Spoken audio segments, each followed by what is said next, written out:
Fala galera, essa é mais uma aula do Preparatório OBA e na aula de hoje eu vou falar sobre Sistema Solar. Vou falar sobre a formação do Sistema Solar e também sobre alguns corpos menores, como asteroides, cometas, planetas anões e etc. Então se você gosta de astronomia, já deixa um like no vídeo e se inscreve no canal para não perder o conteúdo. Simbora para a aula. A teoria que se tem para a formação do Sistema Solar é a teoria da nebulosa solar primitiva. Uma nebulosa é uma grande concentração de gás e poeira que existe no espaço. Chega um momento em que essa nebulosa colapsa e perde o equilíbrio gravitacional.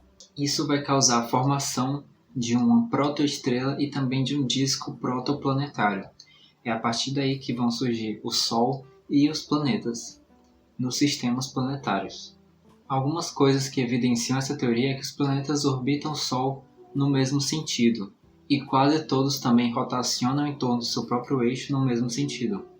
Como a gente viu nas aulas passadas, a Terra tem uma rotação em torno do seu próprio eixo, e ela tem essa inclinação de 23,5 graus.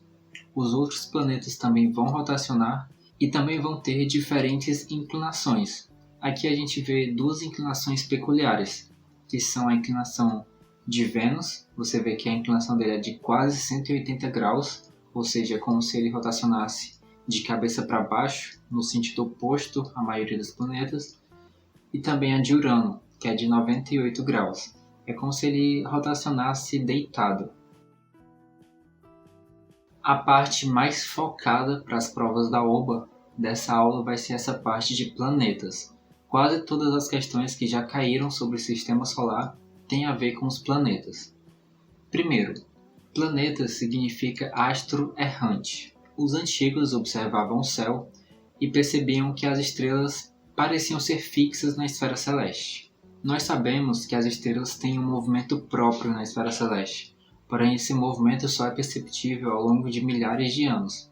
Então, num curto período, elas parecem sim ser fixas na esfera celeste. Porém, os planetas têm um movimento próprio, muito mais rápido, porque eles estão bem mais próximos da Terra. Ao longo dos anos, nós vemos eles percorrendo as estrelas. Porém, chega um momento em que eles fazem um movimento retrógrado no céu. Eles seguem uma certa linha e chega um momento em que eles fazem um laço no céu. Por esse motivo, eles são chamados de astros errantes. Esse movimento retrógrado acontece por conta da diferença de velocidade orbital, porque quanto mais próximo do Sol, maior é a velocidade orbital de um planeta. Como a gente pode ver aqui, caso a gente considere que esse planeta seja a Terra e esse aqui seja Marte, por exemplo.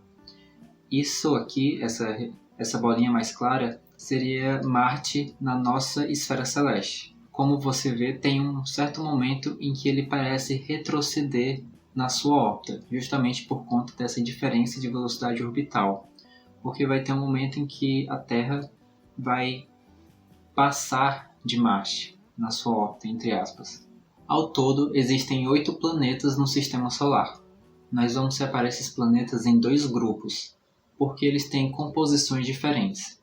O primeiro grupo é o grupo de planetas telúricos. Eles são constituídos praticamente de rochas e metais.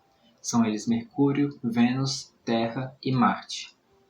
E nós temos também os planetas jovianos, que são constituídos principalmente de substâncias livres: hidrogênio, hélio, gelo de água, metano, dióxido de carbono e amônia. São eles Júpiter, Saturno, Urano e Netuno. Ou seja, os planetas telúricos são planetas rochosos, são os 4 primeiros planetas do Sistema Solar, e os planetas jovianos são planetas gasosos, que são os 4 últimos planetas. Mercúrio é o planeta mais próximo do Sol, logo é o planeta mais rápido, que tem o menor período de revolução.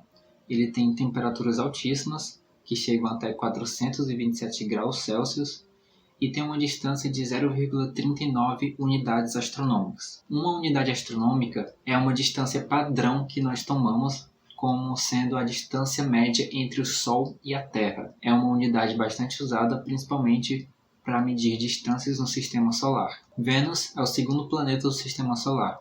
Ele tem uma atmosfera extremamente densa e isso faz com que ele reflita muita luz. Então ele brilha muito no céu, por isso ele também é conhecido como estrela d'alva. Essa atmosfera densa não só reflete, mas também retém bastante radiação solar no planeta.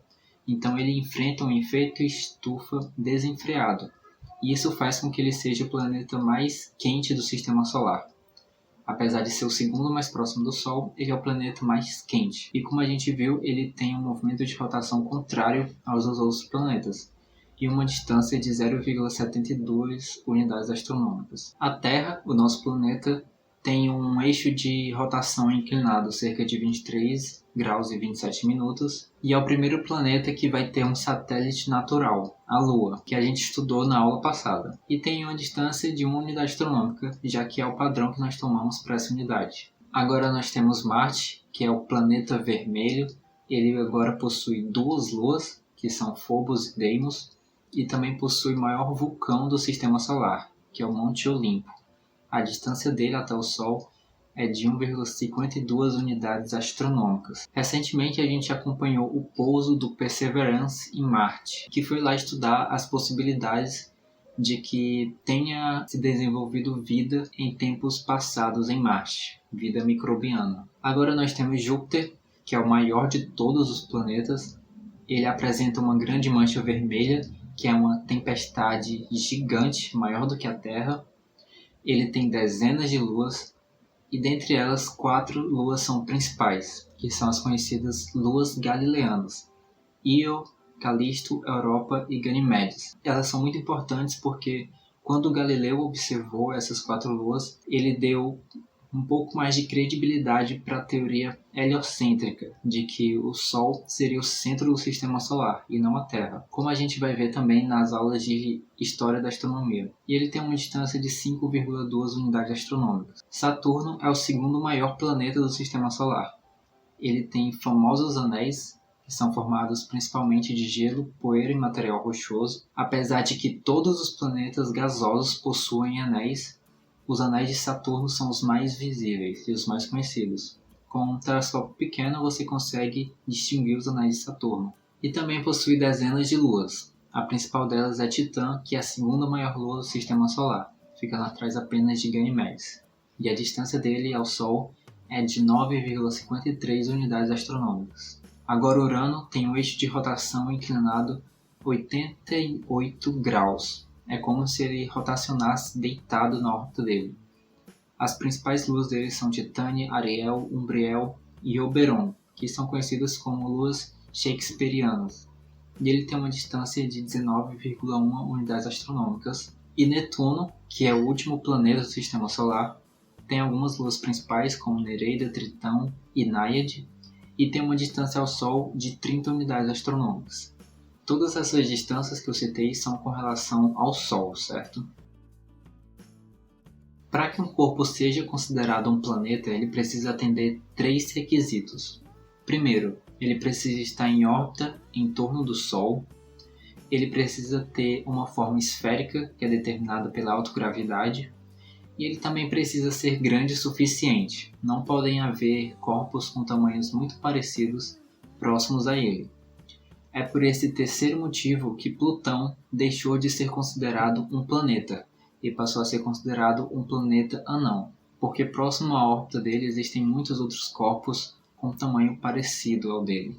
Além dos planetas anões, nós também temos os asteroides, que são grandes rochas que orbitam também o Sol. Os asteroides se encontram principalmente no cinturão de asteroides que fica entre as órbitas de Marte e Júpiter, e também no cinturão de Kuiper, que fica além da órbita de Netuno. Esses objetos que ficam além da órbita de Netuno também são chamados de objetos transnetunianos. Quando os asteroides são bem pequenos, nós chamamos eles de meteoroides. E quando esses meteoroides adentram a atmosfera terrestre, eles produzem um fenômeno luminoso, que nós chamamos de meteoros.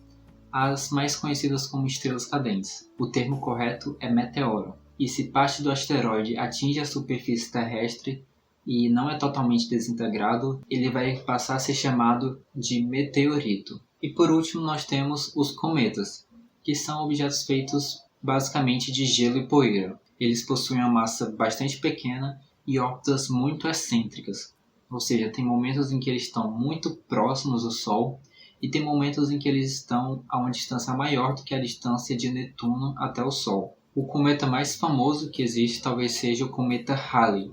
E um cometa que a gente pôde observar há pouco tempo, em 2020, foi o cometa Neowise.